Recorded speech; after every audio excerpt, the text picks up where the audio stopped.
নমস্কার বন্ধুরা, Annapurna kitchen cook and daily লাইফে আপনাদের সবাইকে জানাই স্বাগতম। তো বন্ধুরা, আজ আমি আপনাদের সাথে শসা শুক্তোর রেসিপি শেয়ার করতে চলে আসলাম। তো কিভাবে আমি এই শসা শুক্তো রান্না করি সেটা আপনারা দেখতে থাকুন। তো শসা শুক্তো রেসিপির জন্য আমি দেখুন 3টি শসা নিয়ে নিয়েছি। এই 3টি শসা দিয়ে আজ আমি শুক্তো করব। তো এখন আমি শসাগুলো কেটে নেব। শসার এভাবে একটু কেটে নিয়ে তেতো উঠিয়ে ফেলবো, তা না হলে তেতো লাগবে।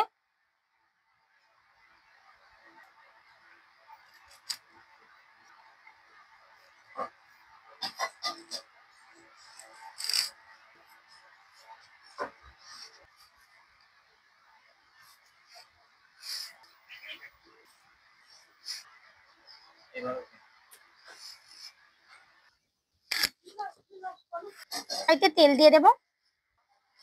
শসা শুক্তো করার জন্য আমি কিছু ট্যাংরা মাছ রেখেছিলাম। তো ট্যাংরা মাছগুলো আমি আগেই ভাজি করে নিয়েছিলাম। তো এখন আমি একটু হালকা গরম করে নেব।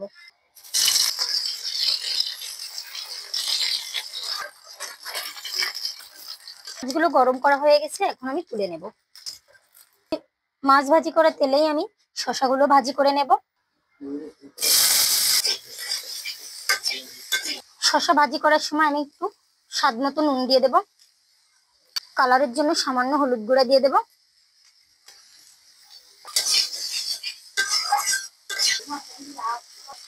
শসা আমার ভালোভাবে ভাজি করা হয়ে গেছে, এখন আমি ঝোলের জন্য জল দিয়ে দেব।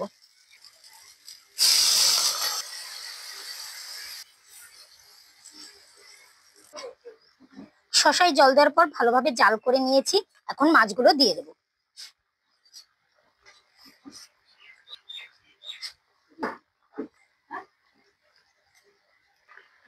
শুক্তোয় মাছ দেওয়ার পর ভালোভাবে জাল করা হয়ে গেছে, এখন আমি ফোড়ন দেওয়ার জন্য নামিয়ে নেব।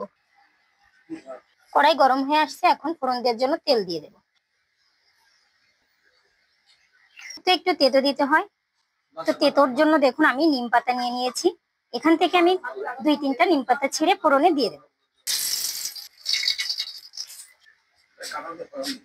নিম পাতার সাথে তেজপাতা ও সরিষা ফোড়ন দিয়ে দেব। আসলে আমি সামান্য নুন দিয়ে দেব, যাতে এই সেন্টটা ভালোভাবে আসে। এখন আমি শসা সরিষার ভিতর দিয়ে দেব।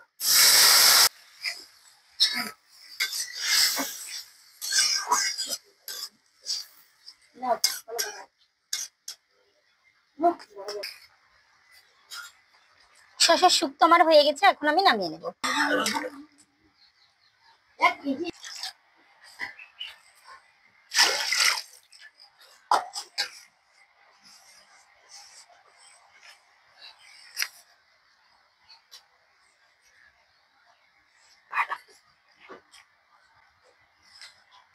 তো বন্ধুরা, আমার এই শসার শুক্তো আপনাদের কেমন লেগেছে? ভালো লাগলে কমেন্টে জানাতে ভুলবেন না। আর এরকম নতুন নতুন রেসিপির ভিডিও পেতে আমাদের চ্যানেলটিকে সাবস্ক্রাইব করে পাশে থাকা বেল আইকনটি বাজিয়ে দিন। আর অলরেডি যারা সাবস্ক্রাইব করে দিয়েছেন তাদেরকে জানাই অসংখ্য অসংখ্য ধন্যবাদ। তো বন্ধুরা, আবারও দেখা হচ্ছে অন্য কোনো রেসিপি নিয়ে অন্য কোনো সময়। ততক্ষণ পর্যন্ত আপনারা ভালো থাকুন, সুস্থ থাকুন।